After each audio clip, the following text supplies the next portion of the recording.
Technology, the truth.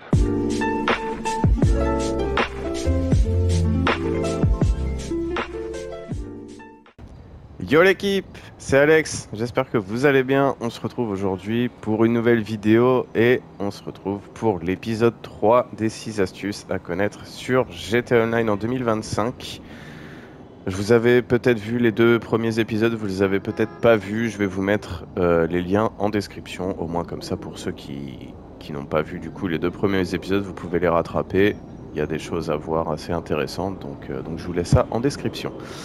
On va partir du coup sans plus tarder pour cet épisode 3, la première astuce. Alors la première astuce, on va parler du fait de tuer quelqu'un en mode passif. Alors vous voyez juste derrière moi, j'ai un véhicule d'arène.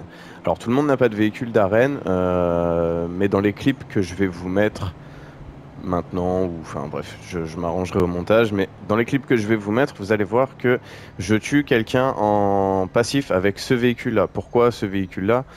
Ça peut être un autre du véhicule, enfin des véhicules d'arène, pardon. Mais c'est parce qu'en fait, ils sont customisés et ils font beaucoup plus mal qu'un véhicule classique. Vous pouvez le faire avec un véhicule de PNJ, avec un de vos véhicules personnels, mais ça fonctionnera moins bien. Ceux-là sont vraiment beaucoup plus efficaces. De toute façon, vous allez voir dans les clips en même temps que je lui envoie juste la voiture, à peine la voiture dessus, le gars meurt en fait parce que voilà, ça fait très mal, les véhicules sont armés.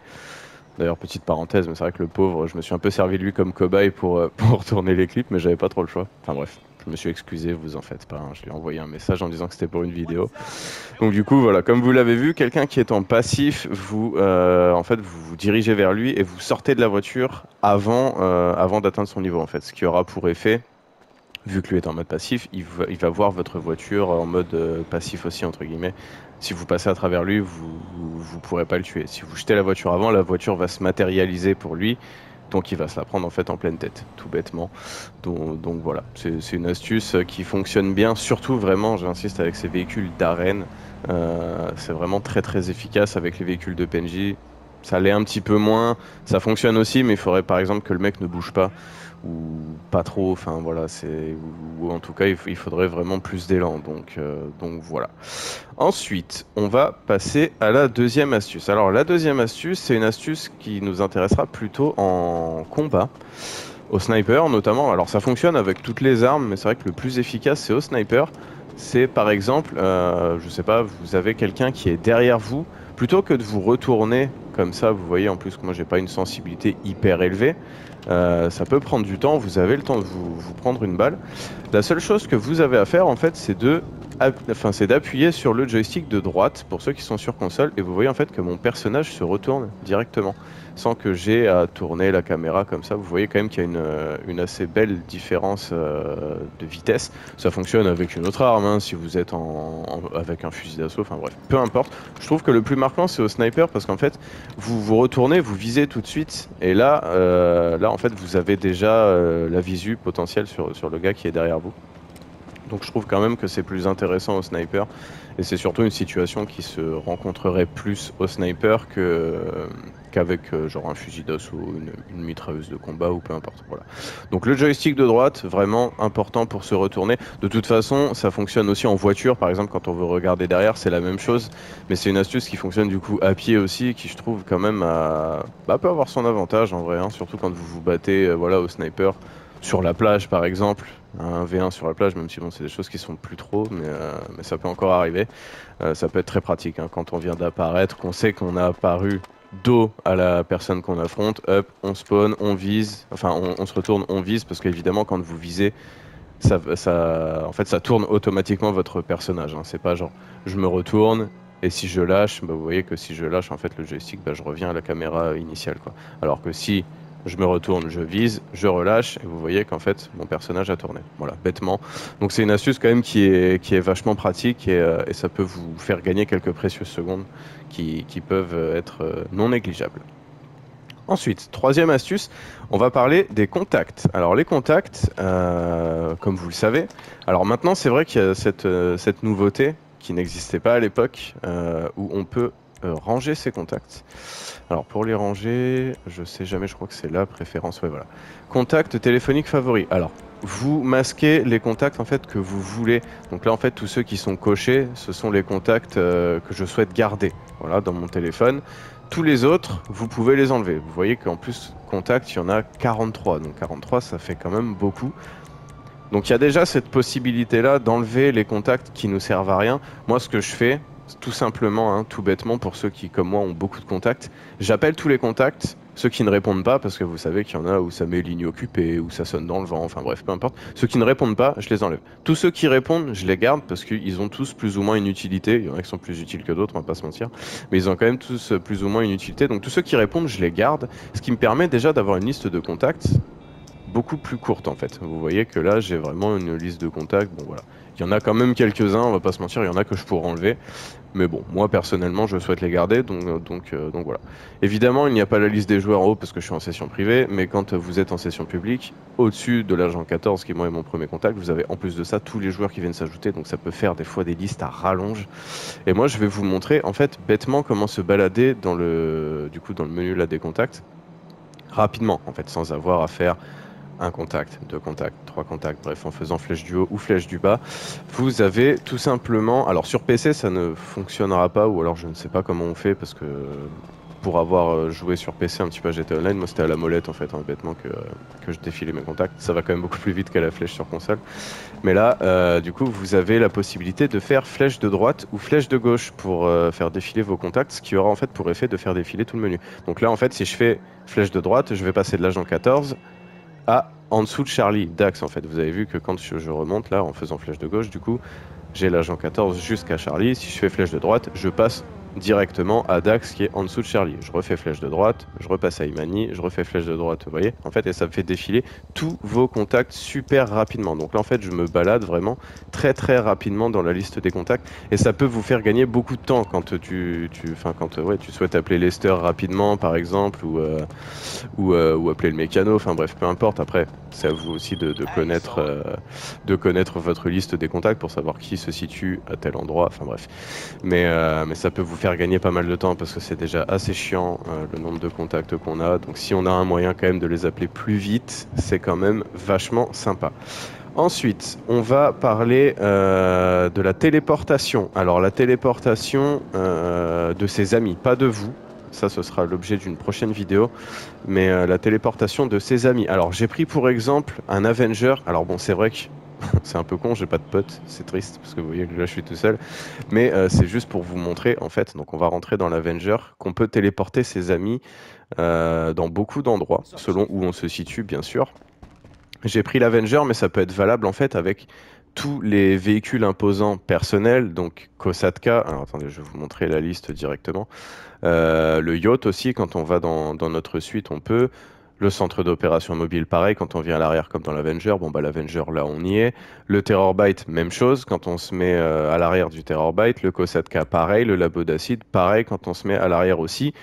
Évidemment, ça inclut également tout ce qui va être garage, appartement, complexe par exemple, merde, club de motards, les business voilà, de club de motards, le bunker, enfin bref, vraiment tout ce qui vous appartient en fait, tout ce qui est propriété personnelle, on va dire, vous pouvez téléporter votre ami tout simplement en faisant voilà, le menu d'interaction invité dans l'Avenger. Bon alors là évidemment ça met aucun joueur disponible parce que comme je vous ai dit je suis tout seul dans la session. Mais à partir du moment où vous êtes en session publique ou qu'il y a quelqu'un dans votre session, vous avez possibilité d'inviter cette personne. Ce qui aura pour effet de le téléporter directement avec vous. Je sais pas, votre pote, il vient d'apparaître dans la session, il a la flemme de se taper toute la route parce qu'il est tout en haut de la map. Vous êtes là dans votre Avenger ou même dans votre appartement, parce que vous avez apparu dans votre appartement en centre-ville, vous pouvez l'inviter, ça le téléporte, vous sortez à deux et au moins comme ça, bah, tout le monde est content, vous êtes déjà avec lui, enfin bref. C'est des petites choses qui peuvent être importantes. Pareil, un autre contexte, vous êtes en centre-ville en train de vous battre, ou votre pote est en train de se battre, peu importe, il en a marre, vous êtes un peu plus haut sur la map, pareil, Avenger, vous n'avez pas forcément besoin d'avoir un appartement en haut, hein. Vous appelez un Avenger, un centre d'opération mobile, hop, vous l'invitez, il rejoint, voilà, vous êtes tranquille. Donc c'est vraiment des petites choses à savoir, mais qui peuvent être quand même vachement pratiques, donc je trouvais que c'était intéressant de le mettre dans cette vidéo. Alors ensuite, on va ressortir de là, on va passer du coup déjà à la 5e astuce.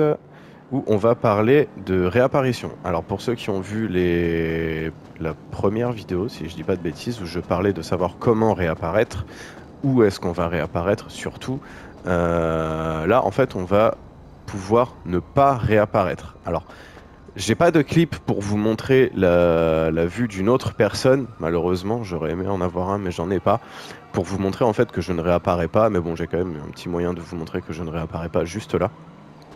Donc pour ça, on va faire, tout simplement, on va mourir et on va se rendre, je vais vous montrer au préalable, au moins vous le savez, ici dans le PlayStation Store. Alors là, je prends des pincettes parce que sur PlayStation, je sais que ça fonctionne. Sur Xbox, logiquement, ça doit fonctionner. S'il y en a qui sont sur Xbox qui veulent essayer, n'hésitez pas à me le dire en commentaire si ça fonctionne. Sur PC, je sais pas. J'avoue que je sais pas si ça fonctionne. Peut-être que ça fonctionne aussi. En tout cas, sur PlayStation, c'est sûr que ça fonctionne. Sur Xbox, il y a de grandes chances aussi que ça fonctionne. Ce sera pas marqué PlayStation Store, ce sera marqué Xbox Store. Enfin, je sais pas trop comment ils appellent ça, mais le principe sera le même, hein, évidemment. Et sur PC, je sais pas trop s'il y aura vraiment une section. Il me semble pas qu'il y ait une section PlayStation Store ou Xbox. Enfin bref, vous avez compris. Si on a une, testez quand même, on sait jamais, hein, peut-être que ça peut aussi fonctionner sur PC. Donc du coup, ce qu'on va faire, c'est qu'on va se suicider, comme ceci, on va se rendre dans le PlayStation Store, et on va appuyer, en fait, on va se trouver du coup au menu des shortcuts, des extensions, tout ça. Et en fait, si bêtement vous restez là, que vous ne souhaitez pas réapparaître, eh ben vous pouvez rester là et ne pas réapparaître en fait. Je sais pas si vous allez entendre. Bon alors, moi je l'entends parce que j'ai le casque sur les oreilles pour enregistrer cette vidéo. Mais en fait, j'entends toujours les flammes de mon lance-roquette et j'entends surtout pas de bruit en fait autour de moi, ce qui veut dire que je suis en fait en écran noir. Donc je ne réapparais pas.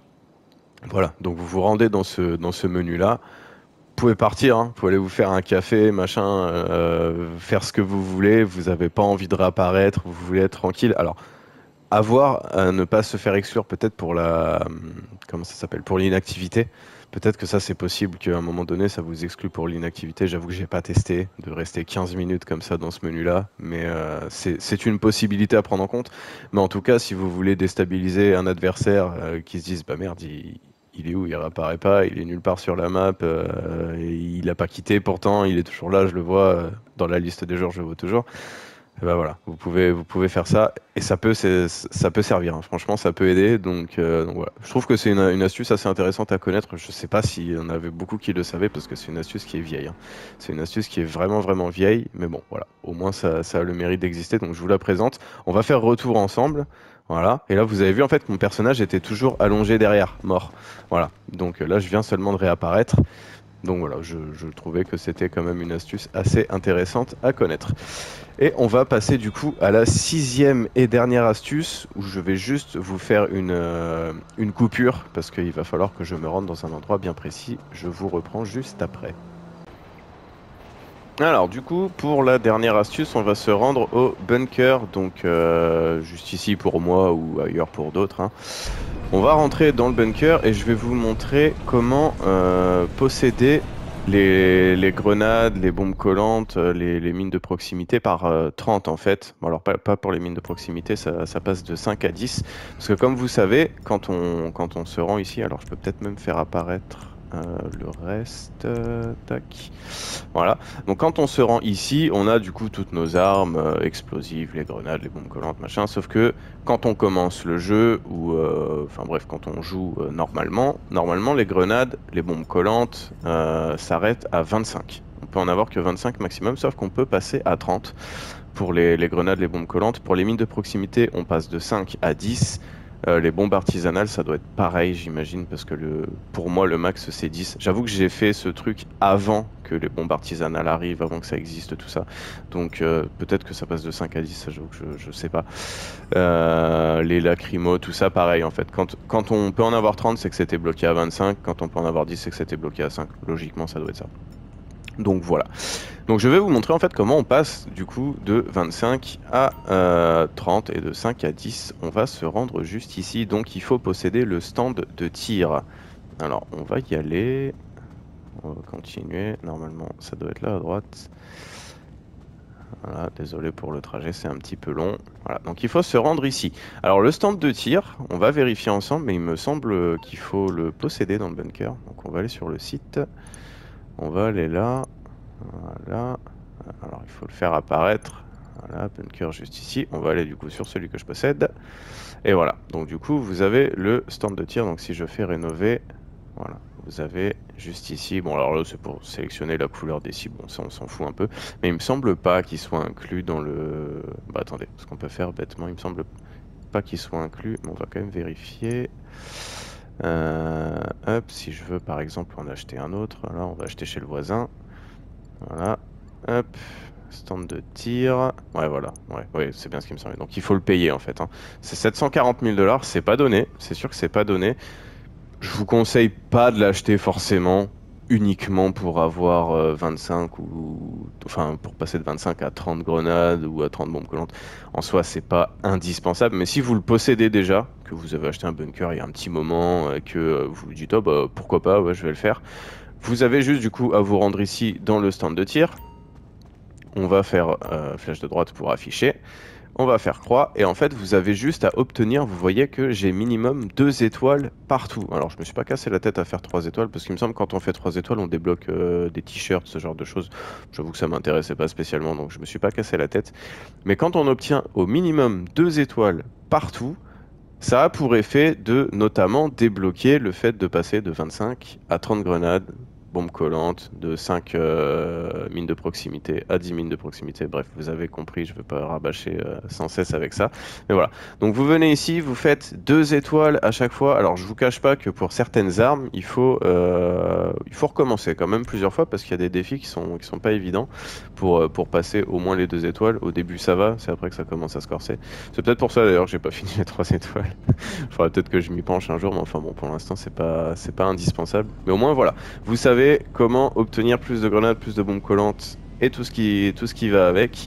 Voilà, j'espère que la vidéo vous aura plu. Si vous avez appris des choses, n'hésitez pas à vous abonner, à partager, à laisser un like pour que ça me soutienne et que je continue à sortir ce genre de vidéos. Moi je vous laisse juste ici, je vous dis à la prochaine pour une nouvelle vidéo et bye tout le monde. Smile.